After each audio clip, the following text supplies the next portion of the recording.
2005 সালে প্রায় 243 হেক্টর জায়গা নিয়ে হবিগঞ্জ জেলার চুনারুঘাট উপজেলায় রঘুনন্দন পাহাড়ে সাতছড়ি জাতীয় উদ্যান প্রতিষ্ঠিত হয়।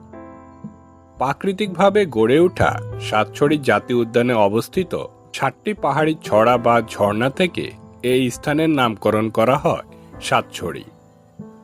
পূর্বে সাতছড়ি জাতীয় উদ্যান রঘুনন্দন হিল রিজার্ভ ফরেস্ট নামে পরিচিত ছিল। সাতছড়ি জাতীয় উদ্যানের মধ্যে রয়েছে প্রায় 145 প্রজাতির নানা জাতের গাছপালা।